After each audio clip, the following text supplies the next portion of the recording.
Hi hello నమస్తే, నేను మీ రోజా. ఈరోజు 2 కాంబినేషన్స్లో లంచ్ రెసిపీస్ చేసేసుకుందాము. చాలా ఈజీగా సింపుల్గా చేసుకోవచ్చు. ఫస్ట్ బైంగన్ ఫ్రై, అలాగే కొత్తిమీర టమాటో పచ్చడి మనం ఈజీగా ఎలా చేసుకోవాలో చూపిస్తాను. సూపర్ టేస్టీగా ఉంటుంది. ఫస్ట్ టైం కనుక నా ఛానల్ని చూసి ఉంటే సబ్స్క్రైబ్ చేసుకోండి. వీడియోలోకి వెళ్ళిపోదాం. ఇప్పుడైతే బైంగన్ ఫ్రై చేసుకుందాము. ఫస్ట్ మనం బైంగన్ అయితే తీసేసుకోవాలి. మంచిగా వాష్ చేసేసి దీన్ని రౌండ్ పీసెస్లా కట్ చేసేసుకోవాలన్నమాట. నేను చూపించే విధంగా ఇలా కట్ చేసుకోవాలి. మరీ సన్నగా కావద్దు, మరీ లావుగా కాకుండా ఈ సైజులో, మీడియం సైజులో మనము బైంగన్ అయితే కట్ చేసుకొని తీసేసుకోవాలి. ఇలా కట్ చేసుకున్న బైంగన్ని మధ్యలో ఇట్లా స్ట్రెయిట్గా ఇట్లా లైన్స్ అయితే కట్ చేసుకోవాలి. మరీ మొత్తం కిందికి దిగకుండా చూసుకోవాలి కొంచెం.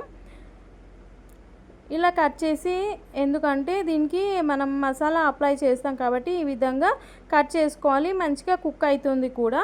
ఇప్పుడు మనం మసాలా ఎలా రెడీ చేసుకోవాలో చూపిస్తాను. ఒక బౌల్ తీసేసుకొని 1 టేబుల్ స్పూన్ అల్లం వెల్లుల్లి పేస్ట్, అలాగే రుచికి తగ్గట్టుగా మిర్చి పౌడర్, సాల్ట్ అనేది మనం ఇక్కడ యాడ్ చేసుకోవాలి. కారం ఎక్కువ తినే వాళ్ళైతే కొంచెం కారం ఎక్కువగా యాడ్ చేసేసుకోవచ్చు. నేను ఈ విధంగా 1 టేబుల్ స్పూన్ అయితే తీసుకున్నాను. అలాగే దీంట్లో 1 టేబుల్ స్పూన్ ధనియాల పొడి, అలాగే 1 టేబుల్ స్పూన్ గరం మసాలా కూడా యాడ్ చేసేస్తున్నాను. ఈ విధంగా యాడ్ చేసేసి ఈ మిశ్రమాన్ని మొత్తం మనం ఒకసారి మిక్స్ చేసేసుకుందాము. సాల్ట్ అనేది మసాలా అన్నీ మంచిగా మిక్స్ చేసిన తర్వాత దీంట్లో ఒక 2 టేబుల్ స్పూన్ ఆయిల్ అయితే మనం యాడ్ చేసేసుకోవాలి. మసాలా చేస్తున్నాం కాబట్టి కొంచెం ఆయిల్ అప్లై చేసేసుకోవాలి ఈ మసాలాలో. ఇలా ఆయిల్ వేసిన తర్వాత మంచిగా మిక్స్ చేసేసుకొని, చూస్తుంటేనే నోరు ఊరిపోయేటట్టు ఉంటుంది మసాలా, సూపర్గా ఉంటుంది. అలాగే ఈ మసాలాని ఇప్పుడు మనం వంకాయలకు ఎలా అప్లై చేయాలో చూపిస్తాను. స్కిప్ చేయకుండా ఫుల్ వీడియో వాచ్ చేసేయండి. ఇప్పుడు రౌండ్గా కట్ చేసుకున్న బైంగన్ ఉంది కదా, బైంగన్ వంకాయ 2 ఇలా రౌండ్ కట్ చేసుకున్న వాటికి మనం మసాలా అనేది అప్లై చేసేసుకోవాలి. ప్రతిదానికి మసాలా అనేది ఇట్లా మంచిగా అప్లై చేసేసుకుంటే వంకాయ బైంగన్కి మనకి మసాలా అనేది పడుతుందన్నమాట. ఈ విధంగా బైంగన్కి అన్నిటికీ మసాలా అప్లై చేశాను. ఇప్పుడు షాలో ఫ్రై ఎలా చేసుకోవాలో చూపిస్తాను. స్టవ్ వెలిగించి పాన్ అనేది పెట్టేశాను. ఇక్కడ ఒక 4 నుంచి 5 వరకు టేబుల్ స్పూన్ ఆయిల్ అయితే యాడ్ చేసేసుకోవాలి. ఈ ఆయిల్ని పాన్ అంతా అప్లై చేసేసుకోవాలి. ఆయిల్ హీట్ ఎక్కిన తర్వాత ఇప్పటిదాకా మసాలా బైంగన్ ఇక్కడ మనము ఆయిల్లో వేయాలన్నమాట. ఒక్కొక్కటిగా వేసేసుకోవాలి. మన పాన్ చుట్టూ ఎన్ని బైంగన్ పడితే అన్ని బైంగన్ మనం వేసేసేయాలన్నమాట.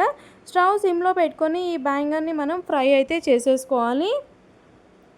సూపర్ టేస్టీగా ఉంటుంది. అలాగే ఈ వంకాయ అలాగే బైంగన్ ఫ్రై సాంబార్కి కానీ, పప్పుకి కానీ, చపాతీకి కానీ అన్నిటికీ కూడా సైడ్ డిష్గా చాలా బాగుంటుందన్నమాట. చూస్తున్నారు కదా, మనకి బైంగన్ అయితే ఫ్రై అవుతుంది. టేస్ట్ అయితే అస్సలు తగ్గేదేలే అన్నట్టు సూపర్గా ఉంటుంది టేస్ట్. మనకి 2 రెబ్బల కరివేపాకు కూడా వేసేస్తున్నాను. స్టవ్ సిమ్లో పెట్టుకొని వేయించేసుకున్నాం కాబట్టి మనకి లో ఫ్లేమ్లో వంకాయ బైంగన్ అనేది మంచిగా కుక్ అయిపోతుంది అనమాట. మీకు తెలియడానికి వంకాయ అంటున్నాను, బైంగన్ కూడా అంటారు దీన్ని. హిందీలో బైంగన్, తెలుగులో వంకాయ అంటారు.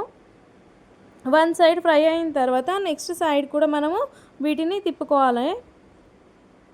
ఇలా తిప్పుకుంటే మనకి ఈవెన్గా ఫ్రై అయిపోతుంది అనమాట. Tasty Emmy baingan fry ready అయిపోతుంది. చపాతీలకి తీసుకునే వాళ్ళు కొంచెం సాల్ట్ అనేది తక్కువగా వేసి తీసుకుంటే బాగుంటుంది. చూస్తున్నారా, మనకి నెక్స్ట్ సైడ్ కూడా బైంగన్ అనేది ఫ్రై అయిపోయింది. కొత్తిమీర వేసి గార్నిష్ చేసేసుకుంటే సూపర్ టేస్టీగా ఉంటుంది. వేడి అన్నంలోకి తీసుకుంటే ఇంకా చాలా బాగుంటుంది. ఇప్పుడు నెక్స్ట్ రెసిపీ కొత్తిమీర టమాటో పచ్చడి ఎలా చేసుకోవాలో చూపిస్తాను. ఘాటుగా పుల్లగా చాలా బాగా ఉంటుంది. ఇక్కడ మనం ఫ్రెష్ కొత్తిమీర అయితే తీసుకున్నాను. ఒక కట్ట కొత్తిమీర కాడలతోటే తీసుకున్నాను వాష్ చేసి. ఒక 3 టమాటోలు, పచ్చిమిర్చి, కరివేపాకు. స్టవ్ వెలిగించి బాండి పెట్టేసి ఆయిల్ వేసి టమాటోలు అయితే వేసేసాను. స్టవ్ సిమ్లో పెట్టుకొని టమాటోలు అయితే మనం కుక్ చేసేసుకోవాలి. ఇలా ఉడికిన టమాటాలలో ఘాటుకి తగ్గట్టుగా ఘాటు అలాగే రుచికి తగ్గట్టుగా పచ్చిమిర్చి కూడా యాడ్ చేసేసుకోవాలి. ఇలా చుంచి మరి పచ్చిమిర్చి అనేది వేసుకోవాలి. ఇవి వేసిన తర్వాత టమాటోలని మంచిగా ఉడకనివ్వాలి. ఒక 2 మినిట్స్లో టమాటో అనేది మనకి మగ్గిపోతుంది. తర్వాత కొత్తిమీర వేసేసి ఒకసారి మిక్స్ చేసేసుకొని ఈ టొమాటోని కొత్తిమీరని కూడా మంచిగా ఉడికించుకోవాలి. చూస్తున్నారు కదా, ఇప్పుడు మనకి ఉడికిపోయింది. ఇది చల్లారేలోపు మనం ఇక్కడ మిక్సీ జార్లోకి 2 టేబుల్ స్పూన్ల పల్లీలు, నువ్వులు, ధనియాలు, వెల్లుల్లి తీసుకొని కొంచెం పసుపు కూడా వేసేసి ఫైన్ పౌడర్ చేసేసుకున్న తర్వాత ఈ టమాటో మిశ్రమం ఉంది కూడా అది కూడా వేసేసి కొద్దిగా చింతపండు వేసేసి దీన్ని కూడా రోటీ పచ్చడిలా చేసుకోవాలి. సాల్ట్ కూడా యాడ్ చేసుకోవాలి తగినంత. ఇప్పుడు పోపు కోసం అదే కడాయిలో కొద్దిగా ఆయిల్ అనేది వేసి జీలకర్ర, ఆవాలు, శనగపప్పు, కరివేపాకు వేసేసి పోపు అనేది చేసుకోవాలి. ఇప్పుడు టమాటో కొత్తిమీర పచ్చడిలో పోపు వేసేసి దించేసుకుంటే మనకి టమాటో కొత్తిమీర పచ్చడి వేడి వేడి అన్నంలోకి బైంగన్ ఫ్రై టమాటో కొత్తిమీర పచ్చడి తీసుకుంటే చాలా టేస్టీగా ఉంటుంది. నా వీడియో చూసినందుకు చాలా థ్యాంక్స్ అండి. మళ్ళీ ఒక కొత్త రెసిపీతో మీ ముందు ఉంటాను. అంతవరకు నేను మీ రోజా. Thank you all.